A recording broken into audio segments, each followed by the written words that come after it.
Hello and welcome to the Monday, September 23rd edition of the Cluster API provider AWS Office Hours, a subproject of both Cluster API and SIG Cluster Lifecycle. We still have a relatively short agenda today, so if there are any topics you would like to discuss, please go ahead and add them to the agenda. I've linked that in the chat.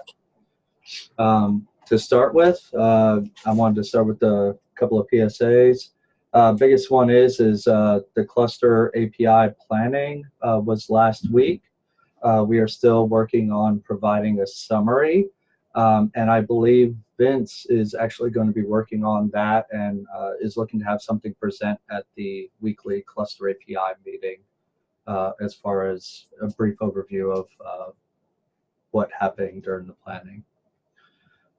But for those who were not able to be there, I did link into the notes and action items from the meeting.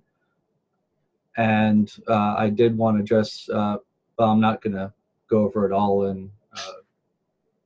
over right now, but in the agenda and meeting notes, I did put a list of the higher level priorities that we had decided on during that planning meeting. The other thing is you should probably expect proposals to start appearing for review within the next couple of weeks. I don't think we identified anything that directly will impact the AWS provider, but I will suspect that there is potential for some downstream kind of reverberation, so to speak. So if you do want to try to keep up before it comes out, I'd highly recommend following that work. Do you have anything else for PSAs, Andy?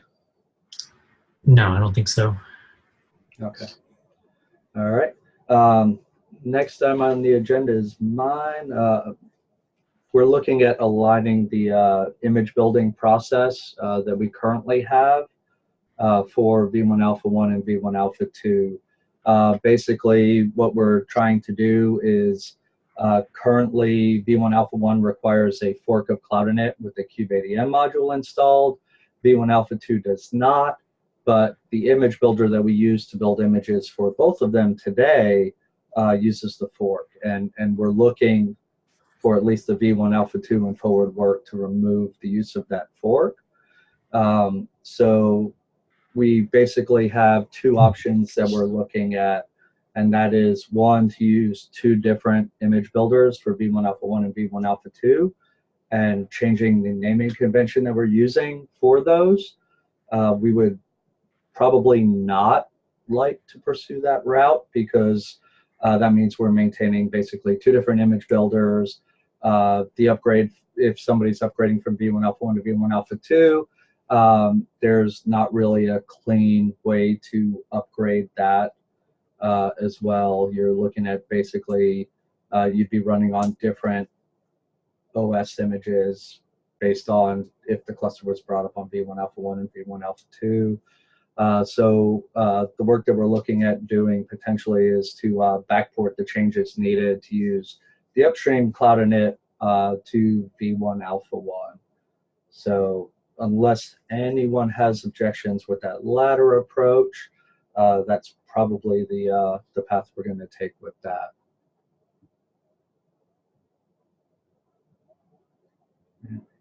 Any questions, comments, or concerns there before moving on? Yep. All right. The next topic is Andrew. Yeah, so this is actually pretty related. I understand that the ignition support question is mostly a Bootstrap provider concern, but I'm curious in hashing out some of the like AMI lookup bits. And I had a couple of questions about kind of the initial direction.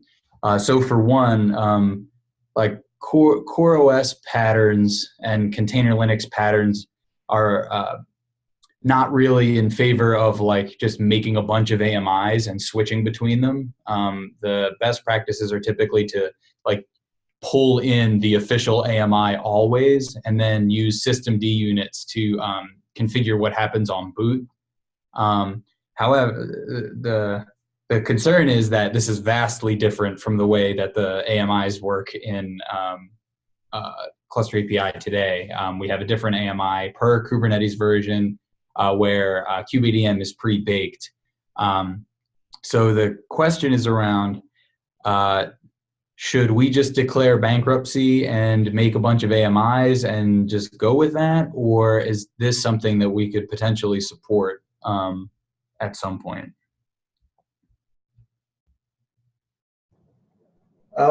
So I think, so the pieces that would be kind of pulling in the correct version of the kubelet, kubeadm tooling, and all of that stuff, where would that ideally live under the core? So like if we went like hardcore CoreOS best practices, all of that would actually move into the Bootstrap provider. So I've had some ideas around composition of Bootstrap. So, and this may be a horrible idea, but create a new like multi-Bootstrap provider whose sole job is to coordinate multiple Bootstrap providers like in a list. And so we'd create one of these things, and then if you need to have something, I think you added in the notes about pre-Bootstrap steps to get kubeadm installed, like there could be a stage 0 bootstrapper that gets kubeadm installed. It could even pre-pull images if you didn't want to use kubeadm to pre-pull, and then switch over and have like the last element in the list be upstream Cluster API kubeadm bootstrapper, if something like that would work. If the behavior that's in the bootstrapper as it exists today just doesn't fit in line with CoreOS best practices, then maybe that's a non-starter. But if you could get kubeadm installed and any other sort of prerequisites before calling the kubeadm bootstrapper, would that work for you? I think it would. I'm trying to future-proof a little bit because my mind is in a world where the Kubernetes version is on the cluster object. And I'm trying to basically figure out how that moves through the different objects when we have kind of Kappa's, semi-opinionated lookup of AMIs and the Bootstrap provider. I'm just trying to coordinate what things would need to change to kind of make that whole flow go. And maybe it would. There's probably changes across the board to enable, the version on the cluster. But that's kind of the perspective I'm coming from. Like ultimately we could make 10 AMIs, and just run with that for a little bit. And then kind of work towards getting where we want to get to with the immutable base image. But I think what you're describing, it kind of makes sense. Though my concern would be like I think both the Ignition and Cloud Init output types would theoretically support like doing something before running the kubeadm init. Yeah, I mean, right now you can run commands before kubeadm init or kubeadm join are invoked. That's supported today. It's not very structured. Like it's not like you're doing an Ansible playbook or nice looking YAML. It's literally just an array of commands that you write out by hand. So I think the big challenge that would potentially present is and to give some background on the reason why we had chose to bake in all of the bits to the image in the first place for Kappa was it was basically for two different reasons. One was reliability around the bootstrapping, because once you introduce additional external dependencies, the reliability tends to drop on those bits. especially if you're looking at ever doing those in parallel. Um, we've seen instances before when trying to spin up even relatively small clusters, but doing it in parallel, you can overwhelm some package sources and things like that, to where all of a sudden you're only being able to bring up, a percentage of the hosts each time instead of reliably bringing up all of them. The other one was around being able to do pre-qualification of both the binaries installed and the prerequisites needed and all of that, so that we can actually, we don't actually generally do this in practice, but we could actually spin up the cluster and with the image and validate that that version of Kubernetes works with the version of the base OS bits and all of that. And a bare minimal test for that is just to validate node conformance.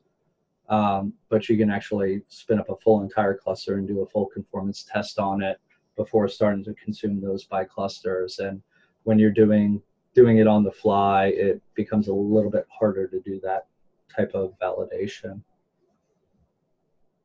Yeah, definitely. I think a good starting point may be, the guidance right now is if you're going to be running Cluster API in production, that you bring your own AMIs. If we could start by, I don't know, maybe hardening some of that lookup logic and formalizing some of that lookup logic in a way where like consuming that is really simple. Like we've never tried this to be honest. So we've been using the the CAPI AMIs or the Kappa AMIs this whole time. But I wonder if there's a way to just make that lookup logic a little bit easier to understand, or maybe doing something off of tags, or we were discussing like a regex on the description or something like that. Because in that case, like we could probably come up with a short-term solution where we can use the same AMI, but use like EC2 metadata to have an additional command that says pull kubeadm in or something like that for our needs. Yeah, and it becomes tricky, and I know the Talos folks are taking a very similar approach to CoreOS, but I think they're looking at tying their images with a very specific version of Kubernetes as well. So I don't think it has the exact same limitations as CoreOS.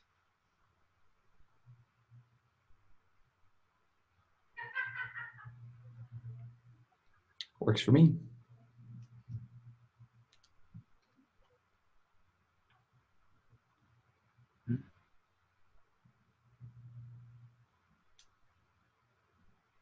So it seems like we have a couple of follow-up items here then. One is to, potentially define what the chain bootstrappers could look like in the future. Obviously, some of the ways to look at how we can more formalize the pre-steps before kubeadm init. And then extending the way that we're doing the AMI lookup and making some more explicitness and more flexibility around that.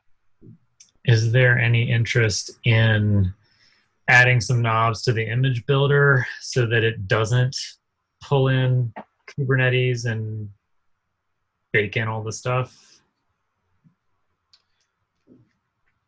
Is that actually a requirement here? Because it would seem like this would be more focused on targeting upstream provided images.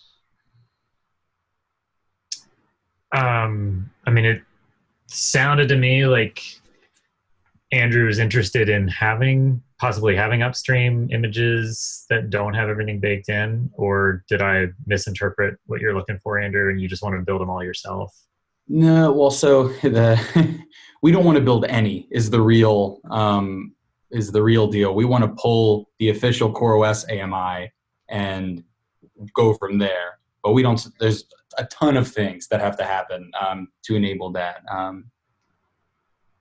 Like potentially, if we had the CAPI image builder process not install these versions, and then we had the Bootstrap provider basically pull them in.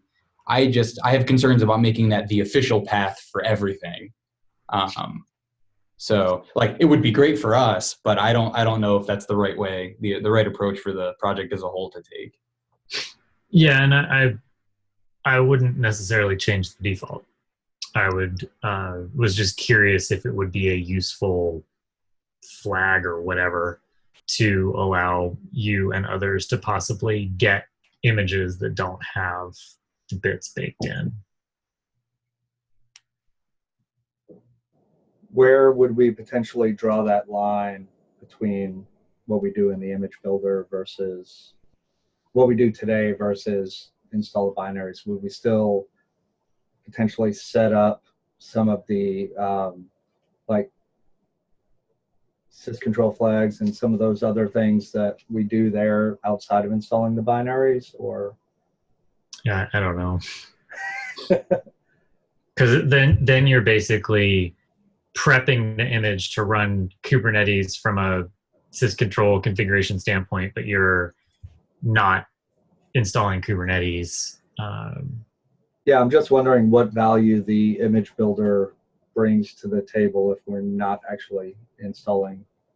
That's fair. I mean, at that point, you're basically back to, let's start with an official AMI and boot it up as an actual VM, and then host, or whether it's cloud init or whatever, configure it as needed to install everything and configure everything. So at that point, yeah, image building probably isn't super useful. Yeah, I wish we had, one or two more use cases to draw from people like consuming Cluster API directly, because I'd be curious to hear, are they just building an AMI for Kubernetes version and just kind of slapping themselves in, or do they have bigger needs? And this all just goes back to the upgrade question around how the Kubernetes version configuration item will move through all the pieces.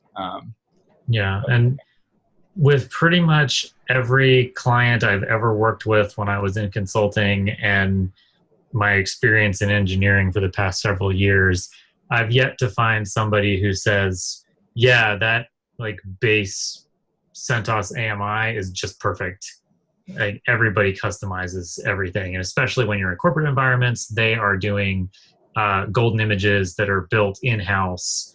Yeah. I mean, whether it's running on Amazon or in a data center, nobody uses like a vanilla ISO anymore. So, yeah.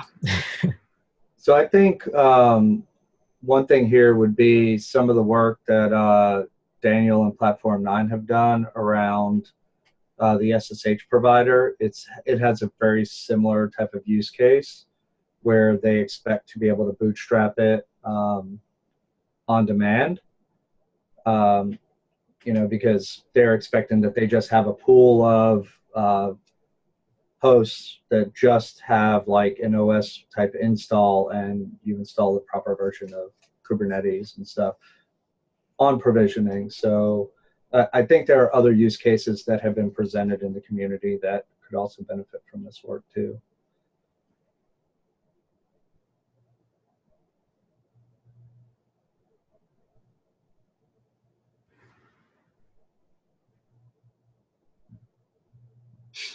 Are there, this is an aside, but other than cloud init and SSHing in, whether it's custom commands or Ansible or whatever, are there other alternative methods for doing bootstrapping?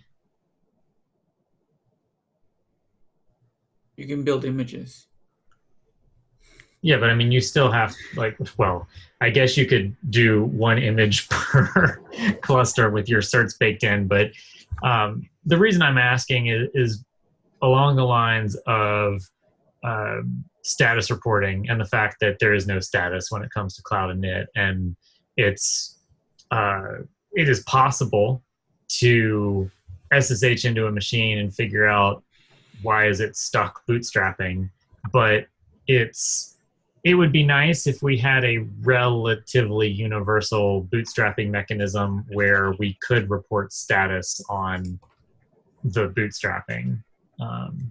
So I think one thing to keep in mind there is that, at least as far as the AWS side, one of the main reasons we avoided SSH to begin with was around potentially security implications of having basically a root level private key available to remote into the machines. I think that might be less of a concern now that there's actually a way to remote into a machine, but that would require adding the AWS agent, which we don't currently do today. And it's an Amazon specific thing. Well, and I think for Amazon, that's not a bad thing. And I believe there are some, at least partial analogs with some of the other cloud providers as well, that would avoid the issue that we have around the security concerns with the SSH keys.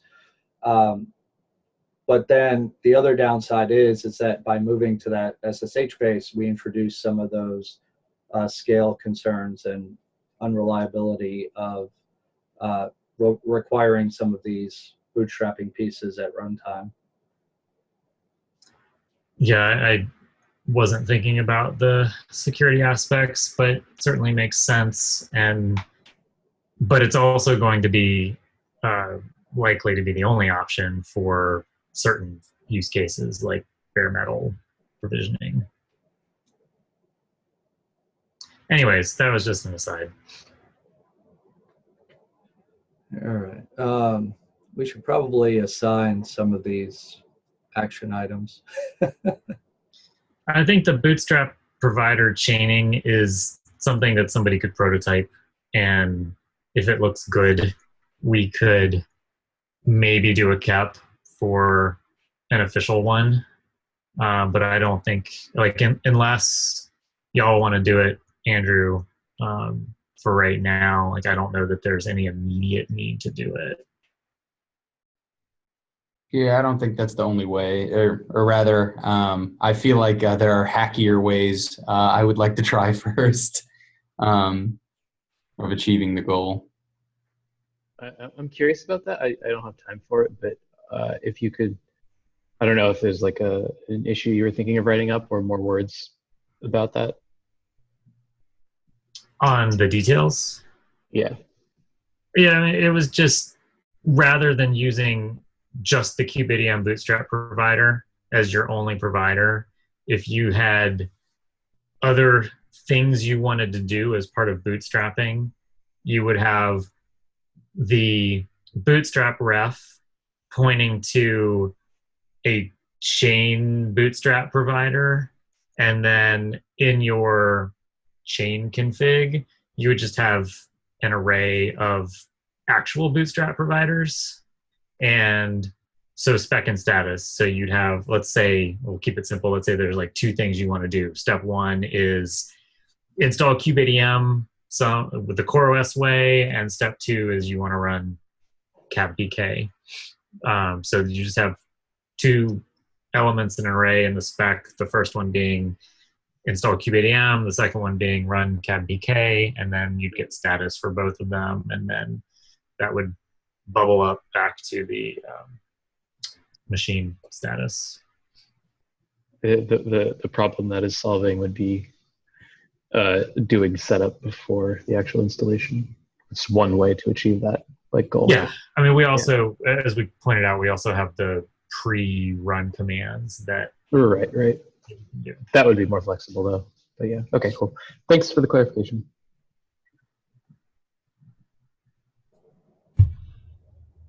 All right. The formalizing of the pre-steps, is that something that you would be able to tackle, Andrew? Yeah, I was going to say the second two here are things that we can take. I think extending AMI lookups is definitely something we're happy to take.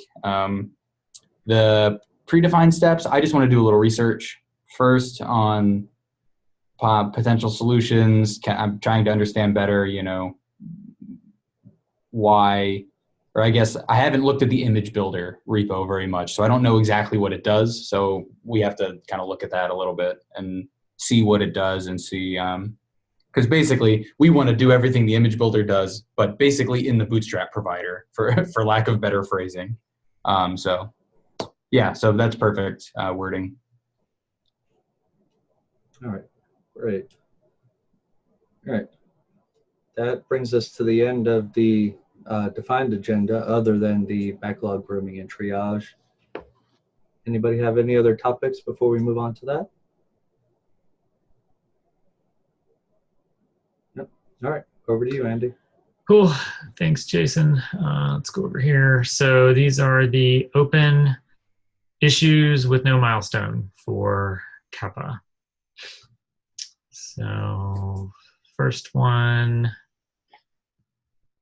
is the README on the docs directory is pointing to a broken link for the getting started guide.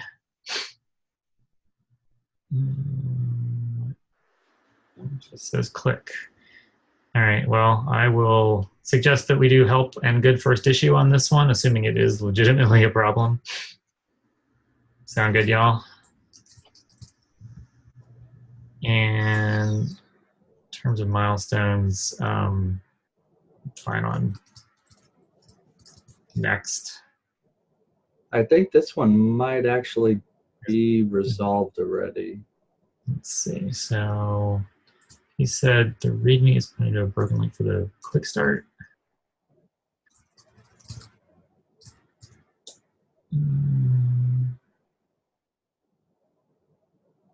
It's good to me. Shall we close? Yeah, I remember a PR coming through, I think, to fix this. All right, I like those.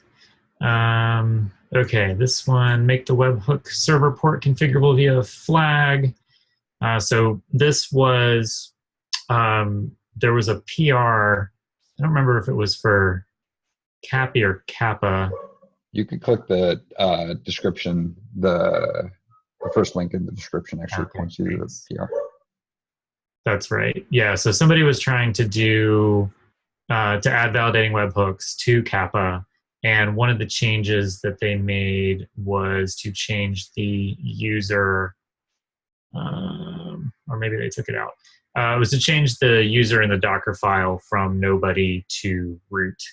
And that's because the default value for the port for the webhook server is 443, and you need to be the root user to bind on that port.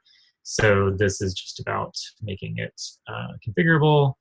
I think these are fairly, well, I guess it depends on how important, in terms of priority, how important the validating webhooks are. Because if we consider them fairly important, I would say that the priority is important soon.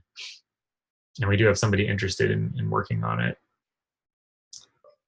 Yeah, I was going to just respond to them with details so that they can get started. Cool. Fine to adjust the priority though.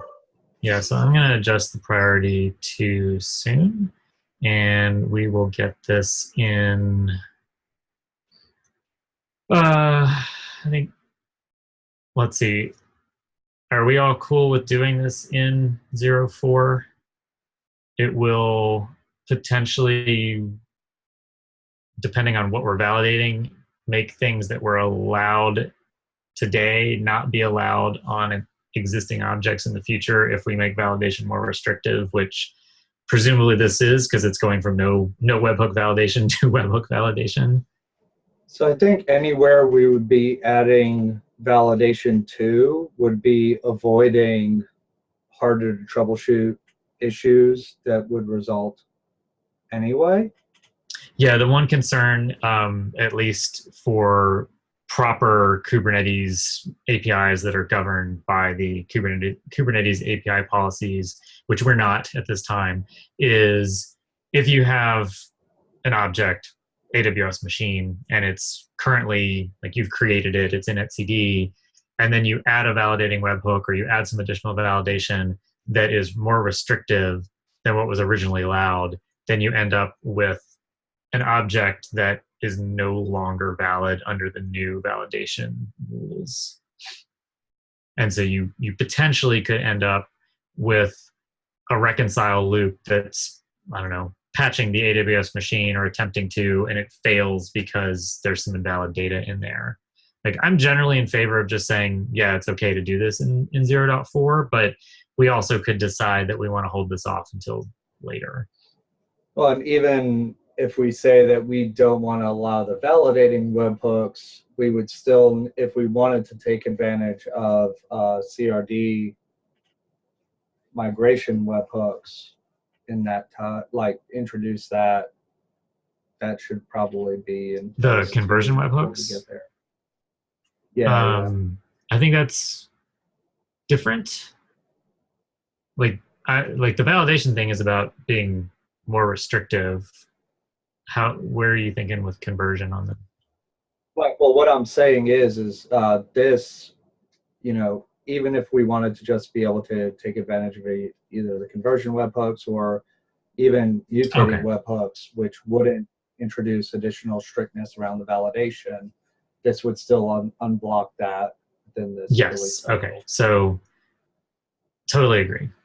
So I'm going to put this in the current release branch or stream. Yeah, I would also point out that the issue that this was raised in doesn't currently have a milestone, the pull request, which is adding the validating webhooks. So probably something that we want to maybe communicate there as well, that we may or may not want to get those merged in. Yeah, if there's time, and there should be, I will flip over to the PRs that don't have a milestone and we can look at them. I would say we are fairly good about putting the milestone on issues and fairly bad about putting them on PRs. Okay, I opened this next one asking if events that are specific to AWS and Kappa should go against AWS cluster and AWS machine, or cluster and machine. This is probably something we should not change for what we have in 0.4 for V1 Alpha 2, and it's still up for debate as to whether or not we do this. So if you have comments, I would recommend that you read through the issue and please add them. I'm just going to put this in the next milestone and leave the rest of the labels alone until we decide if we're going to do this or just close it out. Okay, I'm going to skip over this Go mod verification to CI because we have a PR open for it that I need to review. Okay, actually, let me get a milestone on this.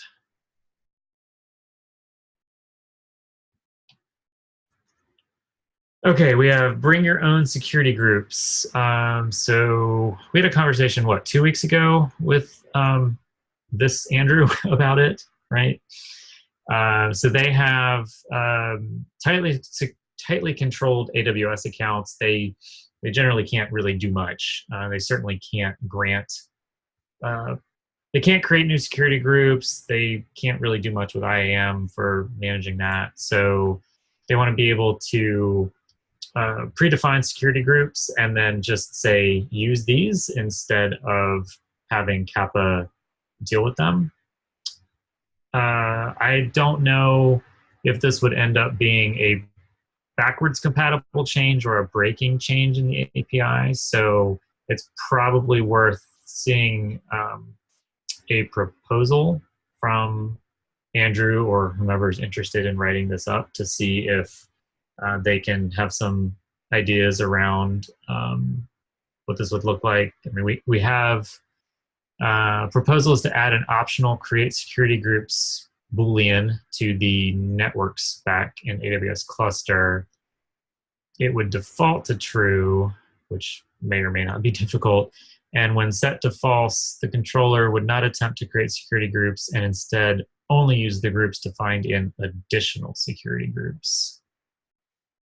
I agree that's definitely a way to go about it, that assuming all of this could be implemented would not be a breaking change, but I'm not sure that using additional security groups with the combination of setting create security groups to false is exactly the sort of user experience we'd want in the data model.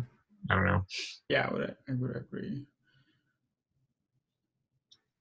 So I'm going to put this on next, unless anybody disagrees. And we probably should follow up and see if we could get a slightly different proposal that has the same net effect but doesn't try to pair together create security groups with additional security groups. Anybody interested in at least adding a comment to that effect? I can do it. Thank you, Vince. All right.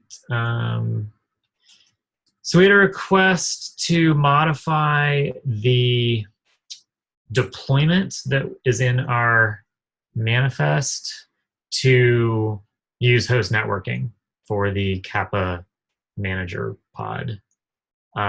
Jason and I have weighed in here. I don't have any problems if anybody wants to use host network, but I don't think that it should be our default configuration. And there's nothing stopping anybody from modifying it locally to meet their needs. Should we give this person a chance to respond before we just close it out? What do you all think? I could do awaiting more evidence and then time it out later if you want. Okay. That's usually what we do when we have this kind of problem. Okay. Yeah, and I was going to say he's been a pretty active contributor, so I'd expect him to reply back within the next day or Yeah, two. I think time zones don't work out, so maybe overnight we'll get something. Okay, and then issues with kubelet. I think we were waiting on more information on this one, right? Because it wasn't quite clear. Deployed a stateful set to my cluster. It was pending.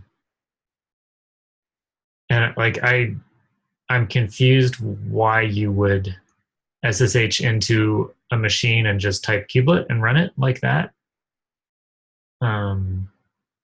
Yeah, these are not the logs we're looking for, right? Yeah, I think like you need to run journal controller or whatever to see what the kubelet's doing. This, I'm not sure this is particularly useful. So we will await more evidence and stick it in next.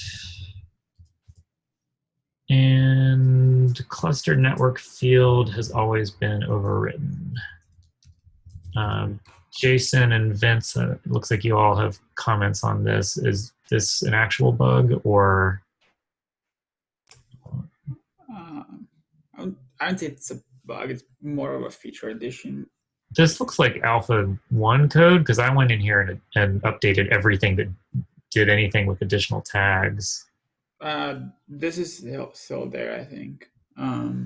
Really?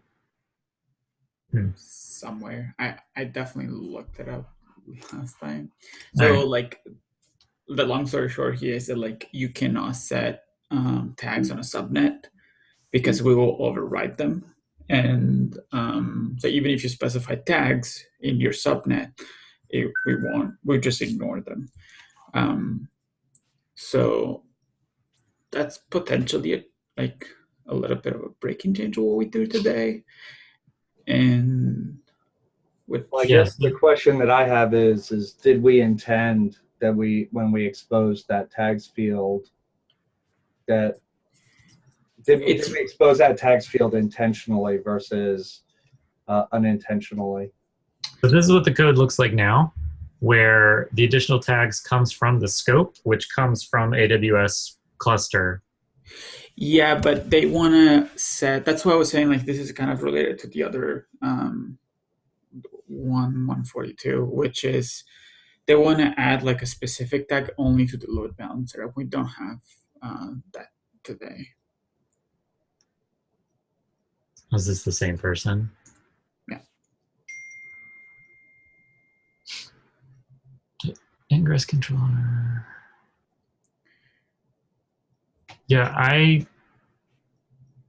would like clarity on this one because, maybe it's related, maybe it's not, but this code is definitely not what we're running now. And that we will merge. So we will force this part for the shared value. So you can't use this key. We force it, but anything else you set will come through. Right, but if you add a tag which is ELB specific to the scope, additional tags, which is the cluster, it will be applied also to all the other resources. Okay, well, that may be true. This is just talking about subnets. So let's get some more evidence on this one and wait to hear from them. And okay, so that's all the open issues that don't have a milestone. And then in terms of PRs, we have validating webhooks, EDE test updates, being able to adjust the spam filter on the event creation, the Go mod verification, and the crazy log names that are too verbose. Other than validating webhooks, which maybe we pull in or maybe not, I would say all of these should just go into the 0-4x milestone.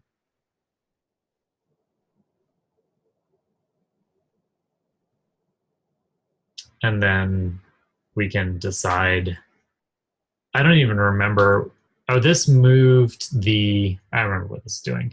So this one moves all of the code that we had that is in master now that does validation after the machine has been created or updated to a validating webhook. So it's the same, you get the same failures, but instead of allowing the object to be created or updated and persisted, this rejects those, if that makes sense. So will this reject the updates that the machine controller would do, the AWS machine controller? Because, for example, for image, I think we changed spec. And so it would change any updates that are considered invalid by the validation logic. Yeah, so we have to be careful there. Yeah. Okay. I'm gonna sign myself for this one.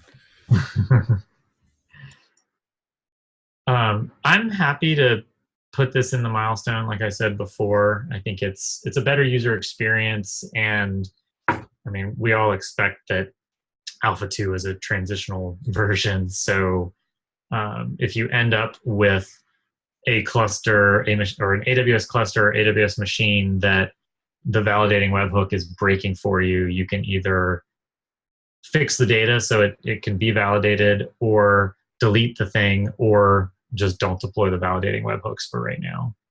Does that sound fair? All right. So we will pop that in, and that's it. So back to you, Jason, I guess. All right. Anybody have anything, questions, comments, concerns they would like to bring up before we close out for the day? This is Rudoy. I have a PR coming shortly for specifying a network interface on EC2 instances. It's a little spicy because of some silly AWS EC2 requirements, so I thank you in advance for any attention.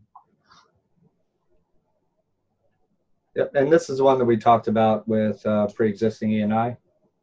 Yes, the TLDR is basically you can EC2 commands let you bring your own up to 2 ENIs for the primary and secondary interface. This allows that, but in doing that, you can't specify an ENI and a security group or a subnet. So there's some reordering of logic where basically now the reconcile loop checks if you specified a network interface first, and then goes through the motions. All right, sounds good. I'll be happy to review it once it's out there. Awesome. All right. Anything else? Going once, going twice. All right. Have a great day, everybody. Thank you very much. See you.